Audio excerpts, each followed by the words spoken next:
Hi everyone, I hope you are doing well today. Today's video features different objects to create sounds. With me, I have a book and I also have a jar, and I'm just going to be creating a variety of sounds and I hope you guys enjoy. So first, a viewer requested me to do a book reading sound, so I'm just going to be working on that now.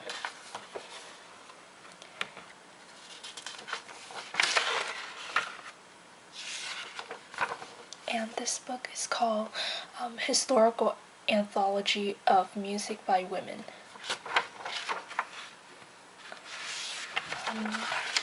This was supposedly a textbook I bought for class, and it's about women's history, music history that is, but I never took the class because it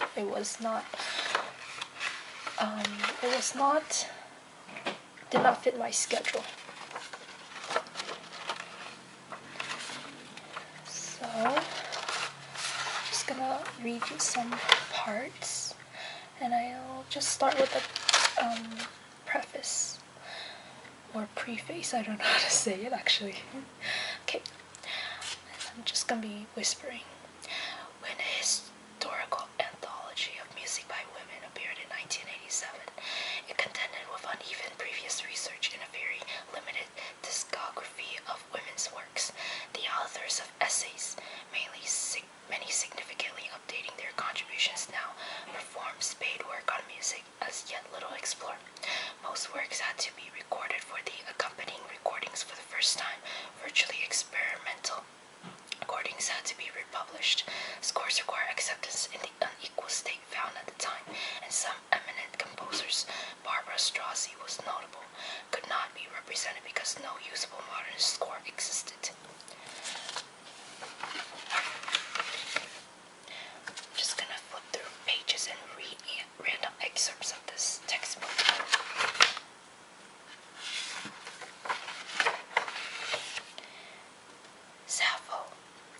Sappho was born during the second half of the 7th century, and by the time of her death sometime in the early 6th century, she had composed a substantial quantity of lyric poetry in many of the common genres of the day.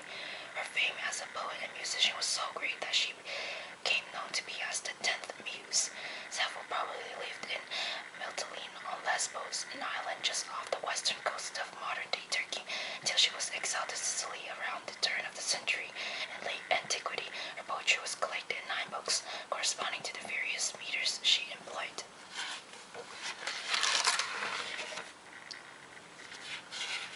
Much of Sappho's poetry was probably intended for a solo performance, in contrast to choral lyric. While choral lyric could be arranged into large structural units of strophe and distrophe and echoed with complex metric patterns employing an artificial and formalized style of language, solo lyric typically used short stanzas with simple meters and the local dialect of the poet.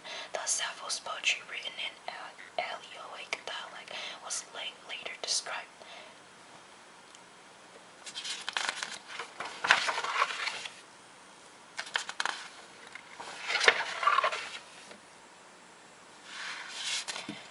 Cassia, the earliest woman composer for whom there is preserved music and the most important woman composer of medieval Byzantine chant, is Cassia, who is also identified in manuscripts by other forms of her name, Cassia, Icassia, and Icassia. In addition to being a gifted composer and poet, she's an important historical figure of Byzantium.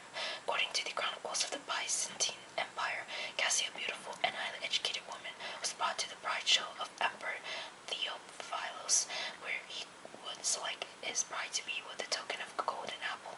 Theophilos first screened his candidates by testing their intelligence and wit. In a quick response, that counteracted the emperor's questions concerning the evil caused by women. Cassia displayed a mind far superior to his, which displeased and embarrassed the proud ruler. Although she captured Theophilus' heart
is the beloved, distant, and often unsympathetic, holding the power of joy or heartbreak over her lover.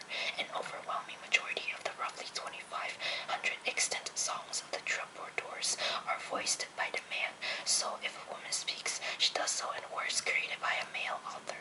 In this sophisticated and controlled poetic system, women authors face the challenge of maintaining the carefully structured social system of the poetry while giving expression to their own thoughts and feelings without the interpretive filter of a male author.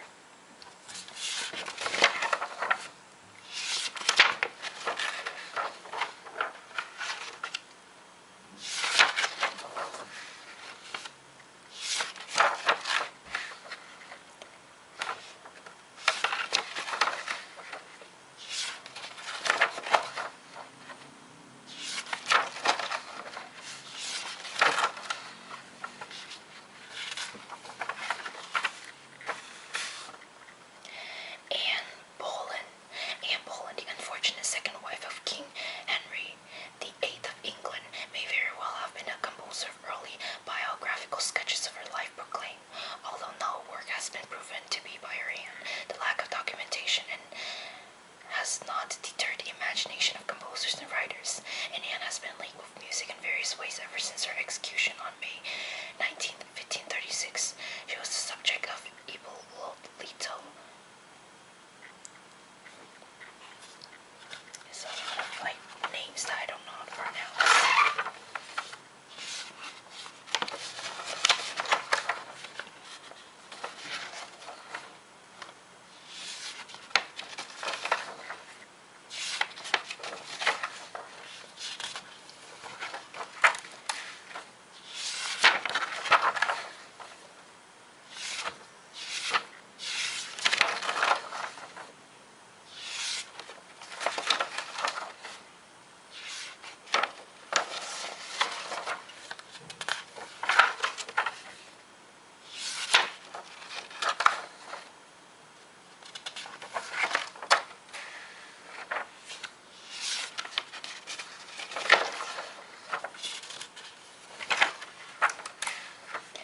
Barbara Garvey Jackson. Isabella Leonardo was born in Novara, Italy, into a family of minor nobility. Little is known of her early life, of her musical studies. Isabella took her vows at age 16.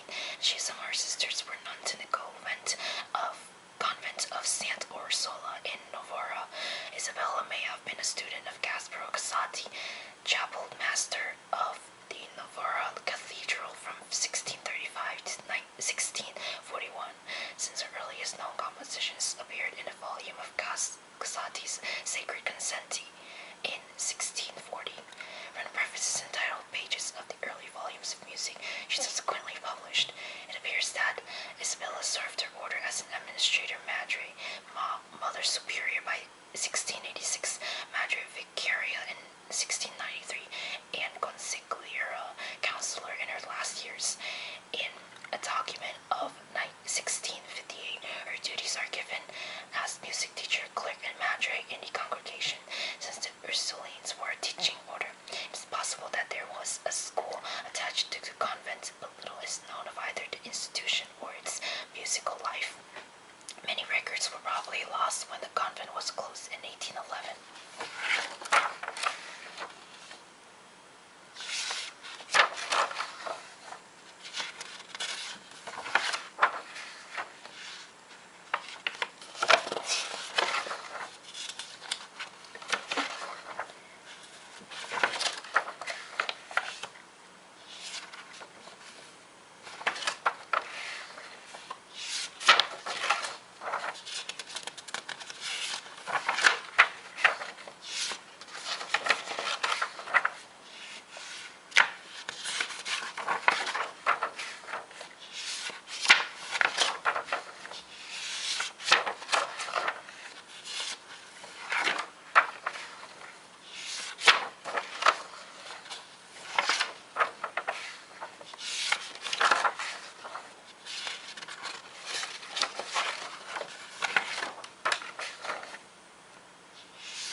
looks to me, but are gracious to every other person. It amazes me how prideful your heart is toward me, friend, for which I'm right to grieve.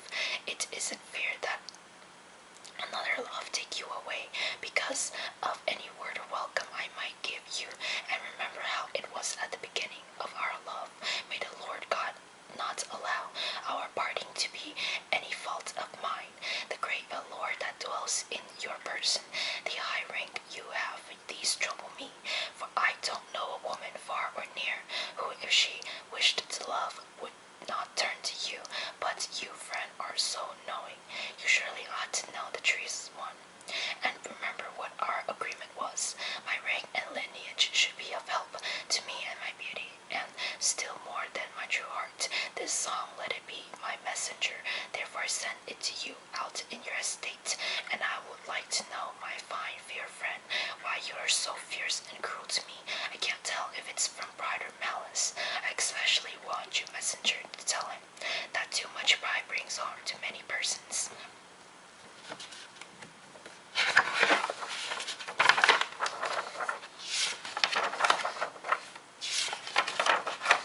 Okay guys, I think I'm good with the book. I hope you enjoyed the book flipping and reading sounds. Now I'm going to move on to this jar.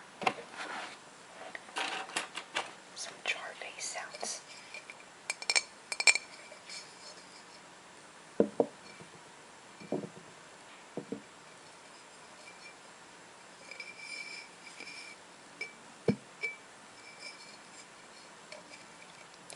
This jar, I think I've talked about it in one of my other trigger videos, ASMR trigger videos. This one, I actually got it from my aunt. They gave it to me for Christmas.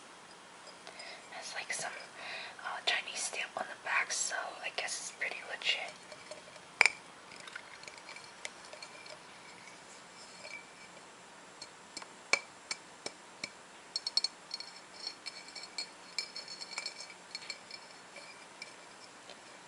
Hello, can you hear the echoing sounds?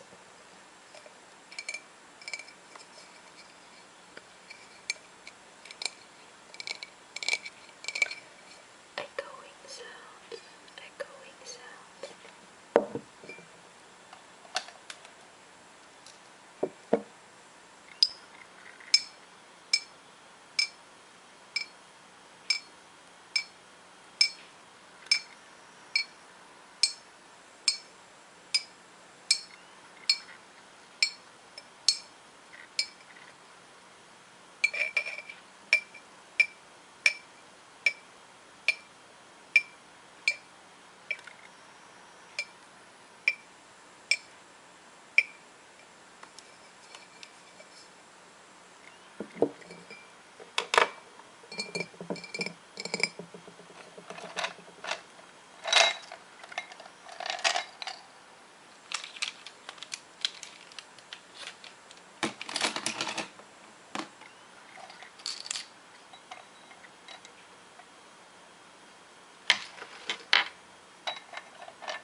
Remember these rocks?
Sorry, can't put that sounds lame.